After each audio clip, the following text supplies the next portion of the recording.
उत्तराखंड के वनंतरा रिजॉर्ट में काम करने वाली रिसेप्शनिस्ट अंकिता भंडारी 18 सितंबर 2022 को अचानक रहस्यमय तरीके से वनंतरा रिजॉर्ट से गायब हो गई।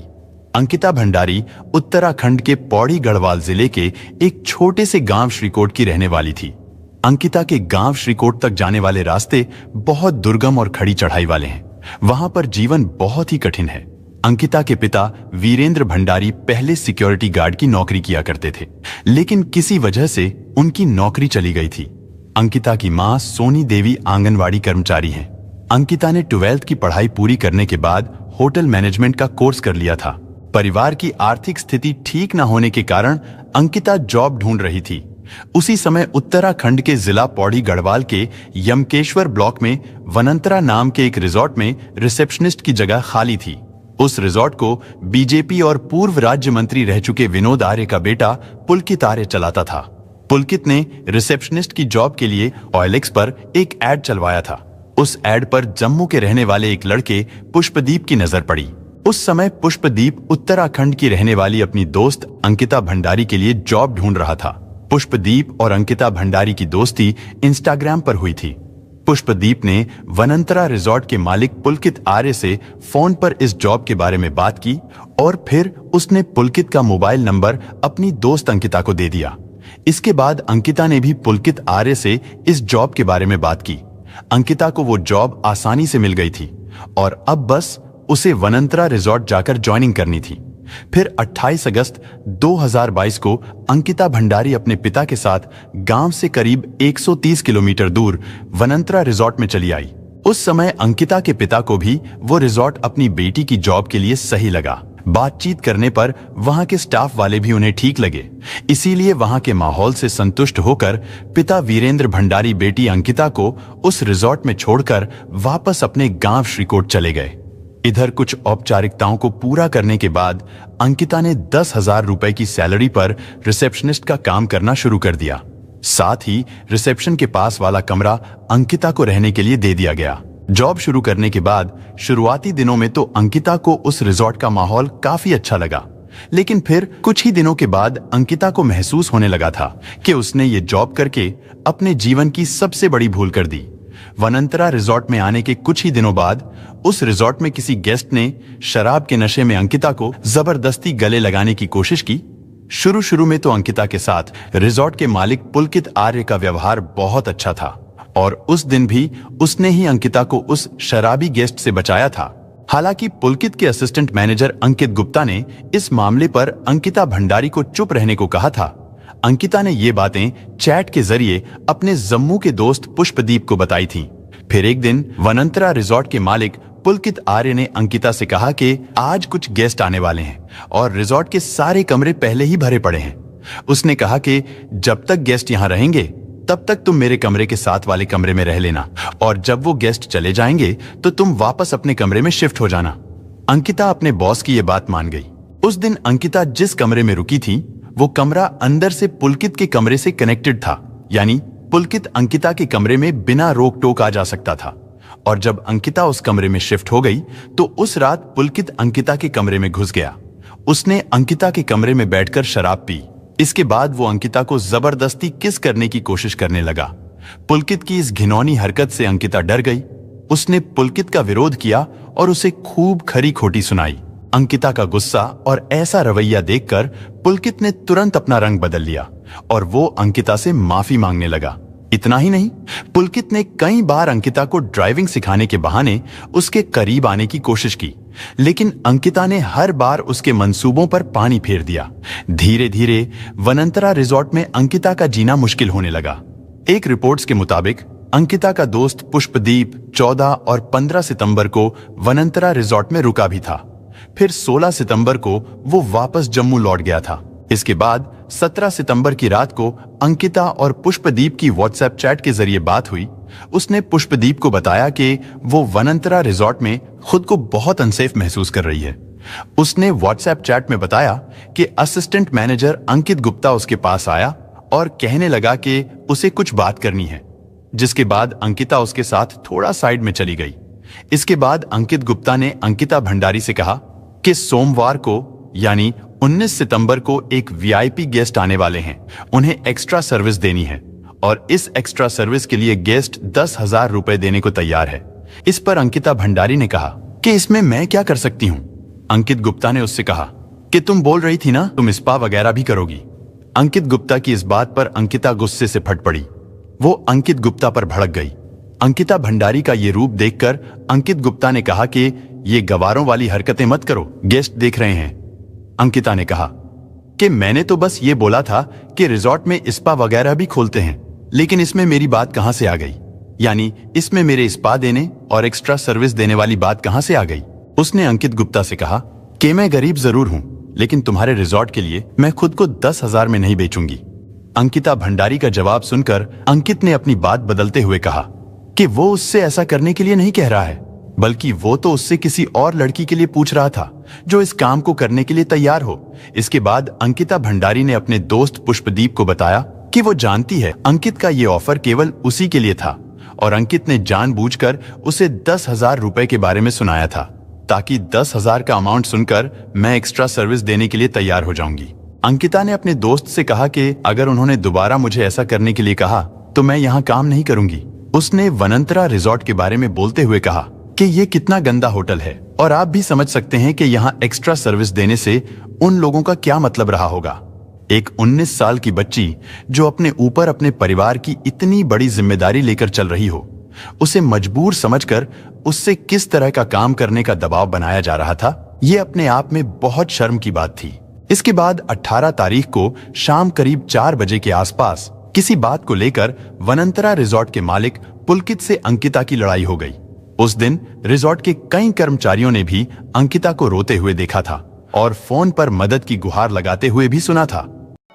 हेलो मैम, मैम करण बोल रहा हूँ, क्या हो गया?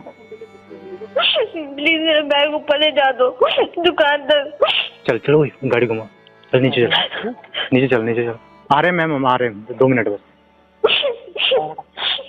वनंतरा रिजॉर्ट के एक कर्मचारी का कहना था कि जब अंकिता मैम रो रही थी तब अंकित गुप्ता उनके सामने हाथ उठाकर डांस कर रहा था, यानी वो उसका मजाक उड़ा रहा था।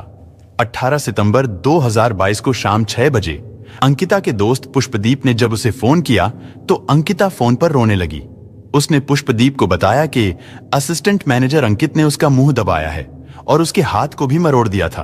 अंकिता ने बताया कि इसके बाद रिजॉर्ट के मालिक पुलकित आर्य ने पुलिस को फोन किया था और वो मेरे बारे में पुलिस वालों से कह रहा था कि यहाँ पर एक अश्लील लड़की है, उसे पकड़कर यहाँ से ले जाओ। अंकिता की ये बात सुनकर पुष्पदीप घबरा गया। उसने अंकिता से पूछा कि आखिर उन्होंने तुम्हारे साथ ऐसा क्यों किया। तब अंकिता ने पुलकित, अंकित और सौरभ के अपने आसपास होने के कारण पुष्पदीप से कहा कि वो पूरी बात उसे बाद में बताएगी। इतना कहकर अंकिता ने फोन काट दिया और फिर करीब 2.5 घंटे बाद रात 8:30 बजे अंकिता ने पुष्पदीप को फोन किया। पुष्पदीप को अंकिता की तरफ से गाड़ियों का शोर सुनाई दे रहा था। पुष्पदीप ने अंकिता से पूछा कि तुम अभी कहां पर हो। अंकिता ने उसे बताया कि पुलकित सर ने उससे कहा है कि चलो कहीं बाहर घूमकर आते हैं। पुष्पदीप ने अंकिता से एक बार फिर से पूछा कि अब बताओ क्या बात हुई थी, लेकिन इस बार भी पुलकित आर्य, अंकित गुप्ता और सौरभ भास्कर के आसपास होने की वजह से अंकिता पुष्पदीप को कुछ भी नहीं बता पाई। इसके बाद रात 9:38 पर पुष्पदीप के मोबाइल फोन पर वनंतरा रिजॉर्ट के मालिक पुलकित आर्य ने फोन किया। पुलकित ने बताया कि वो लोग वनंतरा रिजॉर्ट में पहुंच गए हैं। इसके बाद पुलकित आर्य पुष्पदीप से अंकिता की शिकायत करने लगा। उसका कहना था कि अंकिता अब काम पर ध्यान नहीं देती, हमेशा फोन पर लगी रहती है। उसने पुष्पदीप से कहा कि हमें थोड़ा एक्स्ट्रा ऑर्डिनरी लड़की चाहिए। पुष्पदीप पुलकित की बातों से समझ गया था कि वो अंकिता को जॉब से निकालने की बात कर रहा है। इसके बाद पुष्पदीप ने अंकिता को फोन किया, लेकिन अंकिता का फोन स्विच ऑफ आ रहा था। इसलिए फिर भी पुष्पदीप ने पुलकित को फोन किया। पुष्पदीप ने उसे कई बार फोन किया, लेकिन अब पुलकित ने फोन नहीं उठाया और फिर कुछ देर बाद पुलकित का फोन भी स्विच ऑफ हो गया। अब पुष्पदीप को लगने लगा था कि अंकिता जरूर किसी बड़ी मुश्किल में है, वरना रिजॉर्ट पहुंचते ही वो उसे फोन जरूर करती। इसके बाद 18 सितंबर की रात को ही वनंतरा रिजॉर्ट में काम करने वाले एक कर्मचारी से भी पुष्पदीप की बात हुई। पुष्पदीप ने उस कर्मचारी से पूछा कि क्या अंकिता मैम रिजॉर्ट में पहुंच गई है। उस कर्मचारी ने बताया कि हमने सुना है वो रिजॉर्ट में पहुंच गई है, लेकिन हमने उन्हें अभी तक देखा नहीं है। उसने बताया कि अंकित सर उनके लिए खाना लेकर गए थे और शायद अब तक तो वो खाना खाकर सो भी गई होंगी। इसके बाद 19 सितंबर को सुबह करीब 8:30 बजे पुष्पदीप ने अंकिता के नंबर पर एक बार फिर से फोन लगाया, लेकिन उसका फोन अभी भी स्विच ऑफ ही आ रहा था। इसके बाद पुष्पदीप ने वनंतरा रिजॉर्ट के शेफ को फोन करके अंकिता के बारे में पूछा। शेफ ने बताया कि शायद अंकिता मैडम कहीं बाहर टहलने गई हैं। इसके बाद पुष्पदीप ने एक बार फिर पुलकित आर्य को फोन किया, लेकिन उसका फोन अब भी बंद था। 18 तारीख की रात से ही अंकिता का फोन बंद हो जाना, उससे बात ना हो पाना, ये सारी बातें पुष्पदीप को अब परेशान करने लगी थीं। फिर उसने किसी तरह से रिजॉर्ट के असिस्टेंट मैनेजर अंकित गुप्ता का फोन नंबर हासिल कर लिया। उसने अंकित गुप्ता को फोन किया। फोन वनंतरा रिजॉर्ट के मालिक पुलकित आर्य ने उठाया था और फिर पुलकित आर्य ने पुष्पदीप से क्या बात की थी, हम वो ऑडियो क्लिप भी आपको सुना रहे हैं। हाँ, अच्छा मेरे को एक बात बताइए। हाँ, आपका फोन क्यों लिया था उन्होंने? मेरा फोन, उसका फोन स्विच ऑफ हो गया था, बैटरी डाउन हो गई थी उसकी, उसे तुमसे बात करनी थी। जब मैंने आपको फोन किया था ना 9 बजे। हाँ, जब मैंने आपको लास्ट टाइम पे फोन किया था हाँ जी। तो उस टाइम पे वो मेरे साथ ही थी हम्म। और उसने मेरे से मेरा फोन लिया और उसके बाद फिर मैंने उसे कहा कि फोन दे दे। उसने कहा कि मैं आपको मॉर्निंग में दे दूंगी फोन। और आपने दे दिया? भाई मेरे फोन में मुझे रात में क्या करना था फोन का? अच्छा जी, ठीक है, चलो कोई बात नहीं। रात में मुझे फोन का क्या करना था? मेरा फोन तो उसी के पास था। रात को? हाँ। तो मेरे को तो फोन तो नहीं किया उन्होंने। क्या? मेरे को फोन नहीं किया फिर भी। अच्छा, उल्टा मैंने 3 बार किया, उन्होंने उठाया नहीं। फिर ऐसा कैसे हो सकता है बताइए? भाई देखो तुम्हारी क्या अगर बात? अगर आपका फोन उनके पास है और मैं 3 बार रात को कॉल कर रहा हूँ तो मेरे ऐसे फोन पे बात भी तो किया उठाएंगे आपने? ना। हाँ, आपके फोन पे। तो मेरा फोन भी घंटी बजी हाँ जी।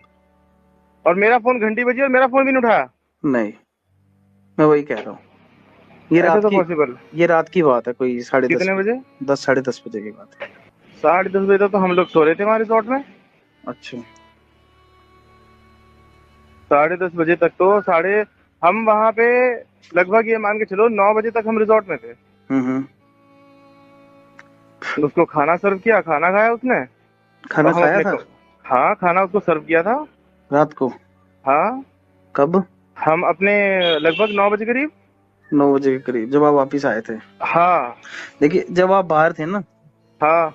तब मेरी लास्ट टाइम बात हुई थी। उसके बाद आके सिर्फ आपका फोन आया था मुझे। अच्छा, उसके बाद से उनका फोन बंद है और अभी तक बंद ही है। तो मैं वही तो कह रहा हूँ ना, मैं तो उसके बाद सीधा वहाँ आया रिजॉर्ट में और मैंने रिजॉर्ट अभी में अपना वहीं हाँ, रुका। सुबह सुबह निकला मैं रिजॉर्ट से 6 बजे करीब। अभी आपका फोन मिला नहीं मिला अभी तक? ना, अभी नहीं मिला फोन मेरा। नहीं मिला? ना। तो आप अपने फोन को सर्च कीजिए ना। अरे भाई मैंने सुबह सुबह उसको सौरभ को भेजा दो ना अपने फोन को सर्च करने के लिए। मैंने सौरभ को बोला, मैंने कहा भास्कर को बोला, मैंने कहा सौरभ ऐसा है, वो अंकिता के रूम में मेरा फोन पड़ा हुआ है, उसे नॉक करके जो है ना मेरा फोन उठा करके चार्जिंग पे लगा दे। मैं अभी थोड़ी देर में पहुंच रहा हूँ रिजॉर्ट में। तो उसने मेरे को बोला कि भैया, उसने सौरभ को भेजा, उसने बोला भैया वो तो रूम में नहीं है। मैंने कहा अच्छा। और उसका सामान वगैरह कह रहा हूँ, सामान सब रखा है उसका। अच्छा, सीसीटीवी तो होंगे ना प्रॉपर्टी के? हाँ, चेक तो करता हूँ मैं सीसीटीवी क्या है, क्या चल रहे हैं, क्या है, क्या स्थिति है।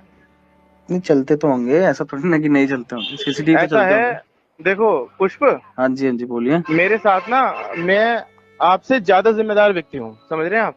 नहीं, मुझे पता है आप ठीक पे है। ज्यादा जिम्मेदारी है। और मुझे ना मतलब क्या बोलते हैं, ये सब सिनेरियो ना मुझे कचोट रहा है। मतलब मुझे समझ में बात नहीं आ रही कि क्या आपके साथ तो नहीं है वो। मुझे सच सच बात ये बताइए। सर, ऐसा होता तो मुझे आपको कॉल करने की क्या जरूरत थी बताइए? कहीं उसके घर वालों के सामने कोई ऐसा सिनेरियो क्रिएट करने के लिए कोई आपकी और उसकी बात हो कि नहीं चलो मैं अरे चलती नहीं हूँ। नहीं नहीं नहीं सर, कैसी बातें कर रहे हैं आप? मैं अपने घर पे हूँ, मेरी लोकेशन देखिए आप। और इतनी जल्दी पॉसिबल नहीं हो सकता, यहाँ से 13-14 घंटे की जर्नी है। बात तो ठीक है, लेकिन अब देखो, अब वही बात हो रही है ना, कल वैसे बात क्या हुई थी आपकी उससे? उसका कल मूड भी बहुत खराब हो रहा था। हाँ उन्होंने मतलब बताया नहीं ना मेरे को, यही तो है, उन्होंने बोला कुछ क्या? मैटर हुआ है ये वो। क्या मैटर हुआ है? वो नहीं बताया ना, वही तो पूछना था रात को। अच्छा। हाँ तो ऐसा था कि थोड़ी परेशान थी, हाँ लग रहा था कि थोड़ी परेशान। भाई देखो, सुनो मेरी बात, परेशान थी वो, ठीक है, शाम को 3-4 बजे से परेशान थी वो। हमें लगा कि यार चलो ठीक है, उसने अक्सर हमें ये बात बोली कि मेरे को ना बाहर घूमना मेरे को अच्छा लगता है। मैंने कहा चलो ठीक है, कोई बात नहीं है। मैं और अंकित जा ही रहे थे, सौरभ को बोला, मैंने कहा सौरभ इसको भी ले लेते हैं, ऋषिकेश तक चलेंगे। पूरे ऋषिकेश की एक एक मार्केट का सीसीटीवी है, सब सारे के सारे, हम कितने बजे कहाँ पर पहुंचे, कहाँ से आए। इवन क्या हुआ कि जब आपसे बात कर रही थी ना वो, उस टाइम पे एम्स के सामने बैठ के उसने बात की आपसे। हाँ और हम एम्स के सामने वाले गेट पे बैठ के उसने बात की आपसे, और हम वहीं पर खड़े होकर के बात करते रहे। हम वहीं पर खड़े होकर के वेट करते रहे उसका कि कब तुम्हारी बात खत्म हो और कब हम चले यहाँ से। ओके, तो आप बाहर कब गए थे? कहाँ बाहर कब गए थे आप? रिजॉर्ट से 6 बजे। हाँ, रिजॉर्ट से लगभग 6 बजे तो नहीं गया था। हम लोग गए थे कोई ऐसे 6:30-7, अब एग्जैक्ट टाइम तो मेरे को ध्यान नहीं है। अच्छा अच्छा, तो 9 बजे वापस आ गए थे? हाँ 9 बजे तक आ गए थे वापस। अच्छा, रात तक तो रूम में थी ना? रात तक रूम में थी वो। अच्छा अच्छा, मैं कह रहा हूँ जैसे कुछ अपडेट मिलेगा हम आपको कांटेक्ट कर लेंगे। मतलब आपको कुछ तो पता होगा ना कि कब गए हैं कब नहीं गए हैं, कुछ तो पता होगा ना? मैं यहाँ बैठा थोड़ी ना था देखने के लिए। नहीं, मेरे को एक बात बताओ, जब आप साहब रात को इकट्ठे गए थे तो उसके बाद वापस आई थी वो या नहीं आई थी? क्यों नहीं इतना आई तो थी? बताओ। जरूर आई थी। आई थी, बिल्कुल आई थी। खाना खाया था उन्होंने? हाँ मैंने खाना भी दिया था उन्हें। तो उन्होंने खाया था? अब ये तो मैं नहीं बता सकता। अच्छा अच्छा, तो मतलब फिर ये सुबह ही निकले, अगर निकले हैं तो? पता नहीं भैया, मेरे को कुछ भी, मेरा खुद दिमाग खराब हो रखा है। हम लोग सुबह से यही सोच रहे हैं। देखो दिमाग वाली कोई बात नहीं है। देखो अगर कोई भी बंदा स्टाफ का इन्वॉल्व हुआ ना बीच में तो अच्छा नहीं होगा, ठीक है ना? मैं धमकी नहीं दे रहा हूँ, मैं बस सिर्फ बता रहा हूँ। चाहते हैं हमें पता लग जाए क्या बात है। नहीं वो तो अच्छी बात है, आपको पता लग जाए, हम भी यही चाहते हैं। आप बता दो, आपके साथ है तो आप बता दो। बल्कि अरे मेरे साथ होता मैंने फोन क्यों करना यार? कैसी बातें कर रहे हो तुम भी यही बोल रहे हो, तुम्हारे साहब भी यही बोल रहे हैं। अब बस भैया वही बात है ना, अब हम भी क्या करें बताओ, हम तो ठीक है ना, खुद परेशान हो गए। देखो भाई पता क्या है, लास्ट टाइम बंदा तुम्हारे साथ है, तुमसे ही पूछना है ना, मैंने किसी और से थोड़ी ना पूछना। बताओ। जो ऑडियो रिकॉर्डिंग अभी आपने सुनी वो अंकिता के दोस्त पुष्पदीप की पुलकित आर्य और अंकित गुप्ता से हुई बातचीत का थोड़ा सा हिस्सा था, जिसे पुष्पदीप ने रिकॉर्ड कर लिया था। पुष्पदीप ने रिजॉर्ट के मैनेजर सौरभ भास्कर से भी बात की थी। उन तीनों ने उसे एक जैसी ही कहानी सुनाई थी, लेकिन उस कहानी में कई कमियां थीं। उन तीनों के हिसाब से वो लोग अंकिता भंडारी को लेकर शाम 6 से 6:30 बजे के आसपास रिजॉर्ट से ऋषिकेश के लिए निकले थे और फिर रात 9 बजे तक वो लोग अंकिता के साथ रिजॉर्ट में वापस आ गए। फिर लगभग 9 बजे के आसपास ही अंकित गुप्ता ने अंकिता भंडारी के रूम में उसका खाना पहुंचाया था। लेकिन एक बात जो समझ में नहीं आती कि आखिर रिजॉर्ट वापस लौटने के बाद अंकिता ने पुलकित का फोन क्यों लिया था। रिजॉर्ट में बिजली होने के बावजूद भी अंकिता ने अपना फोन चार्ज क्यों नहीं किया और उसे ऑन क्यों नहीं किया। और अगर उस समय पुलकित का फोन अंकिता के पास ही था और जब पुष्पदीप बार बार पुलकित को फोन कर रहा था तो अंकिता ने उसके फोन का जवाब क्यों नहीं दिया था। खैर, पुलकित के हिसाब से सभी लोग रात 10 से 10:30 बजे के आसपास सोने चले गए। अगली सुबह यानी 19 सितंबर को पुलकित ने अपना फोन लेने के लिए अंकित गुप्ता को अंकिता भंडारी के कमरे में भेजा तो उस समय पहली बार पता चला कि अंकिता भंडारी गायब है। पुष्पदीप के लगातार सवालों से पुलकित और अंकित गुप्ता इतना चिढ़ गए कि उन्होंने अंकिता के गायब होने के पीछे पुष्पदीप का ही हाथ बता दिया। लेकिन 19 सितंबर को ही पुलकित ने पटवारी के पास जाकर अंकिता भंडारी के लापता होने की रिपोर्ट लिखवा दी। अब सवाल ये कि आखिर पटवारी को रिपोर्ट क्यों लिखवाई, क्योंकि रिपोर्ट लिखना तो पुलिस का काम है। दरअसल उत्तराखंड के दूर दराज के इलाकों में जहां पुलिस नहीं पहुंच पाती, वहां पर पटवारी और नायब तहसीलदार ही वहां के इलाकों को राजस्व कार्यों के साथ साथ देखते हैं और ऐसी व्यवस्था उत्तराखंड में कम अपराध होने की वजह से थी। लेकिन अब हालात कुछ और हैं।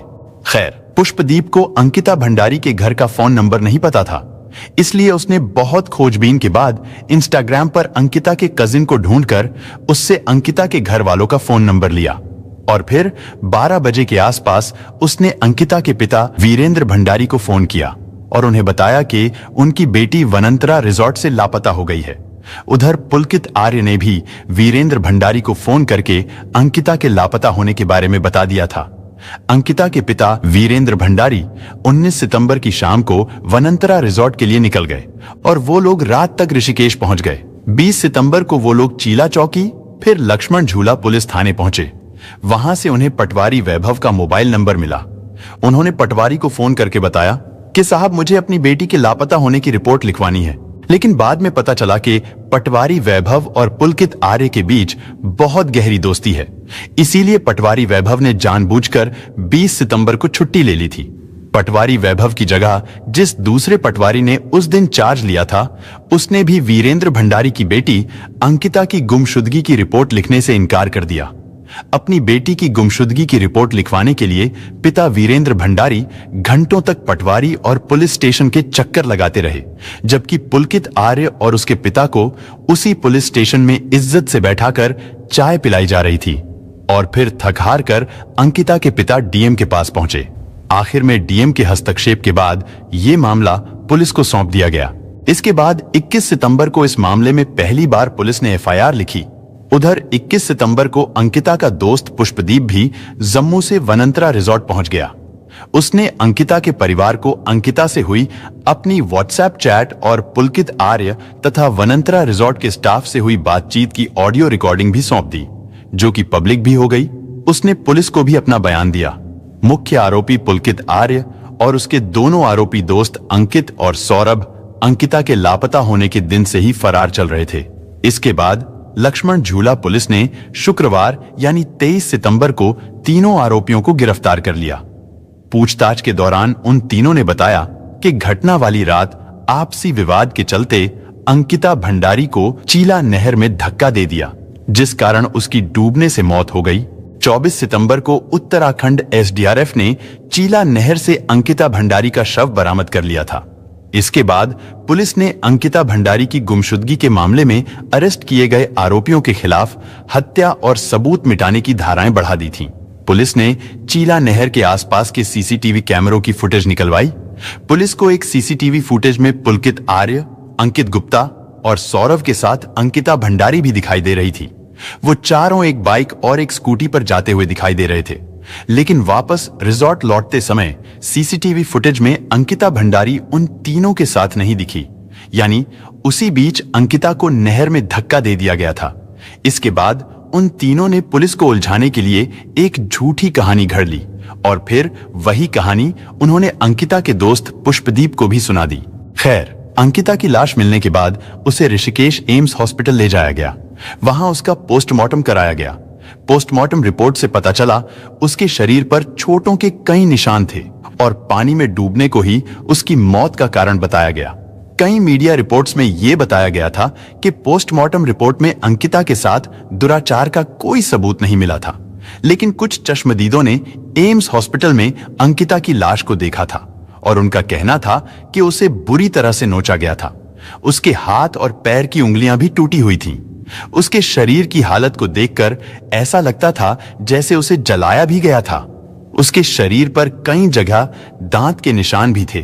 कई लोगों का तो यह भी मानना है कि अंकिता को पहले मारा गया था, उसके बाद उसे चीला नहर में फेंक दिया गया था, क्योंकि अंकिता की लाश जब चीला नहर से निकाली गई थी तो उसकी लाश फूली हुई नहीं थी। हालांकि उसकी लाश 18 सितंबर से ही पानी में थी।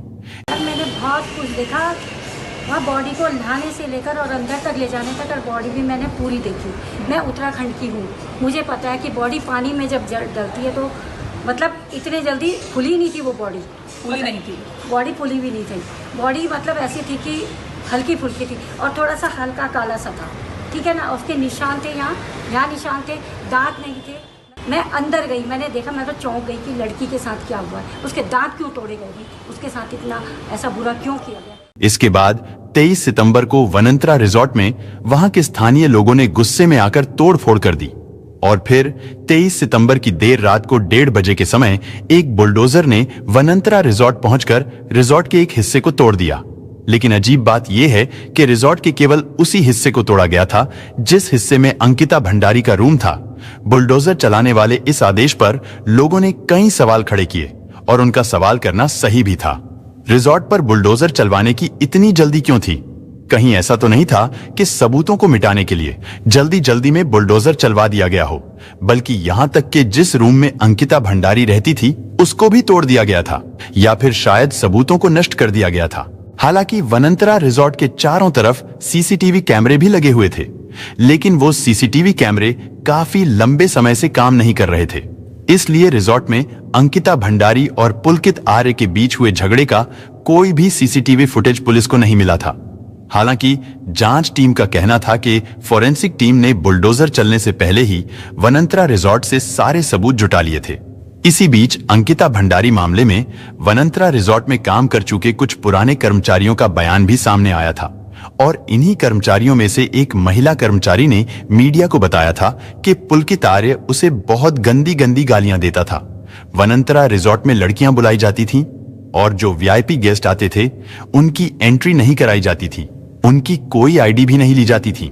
वनंतरा रिजॉर्ट में चरस से लेकर गांजा, स्मैक, महंगी शराब सब कुछ उपलब्ध था, और जब कोई कर्मचारी पुलकित से अपनी सैलरी मांगता था तो वो उसके साथ मारपीट करता था, फिर चोरी का इल्जाम लगाकर उसे रिजॉर्ट से निकाल देता था। इसके अलावा पुलकित की उस इलाके के पटवारी के साथ भी साठगांठ थी। वो पटवारी भी रिजॉर्ट में आया जाया करता था और उसी की देखरेख में उस रिजॉर्ट में अवैध कामों को अंजाम दिया जाता था। वनंतरा रिजॉर्ट के आसपास रहने वाले ग्रामीणों का कहना था कि अंकिता भंडारी से पहले भी वनंतरा रिजॉर्ट में काम करने वाली प्रियंका नाम की एक लड़की गायब हो चुकी है। खैर, 25 सितंबर 2022 को अंकिता भंडारी का अंतिम संस्कार कर दिया गया। दरअसल पुलकित आर्य वनंतरा रिजॉर्ट में अवैध और देह व्यापार जैसे कामों को अंजाम देता था और वो अंकिता भंडारी को भी इसमें धकेलना चाहता था, लेकिन अंकिता ने ये सब करने से साफ मना कर दिया था।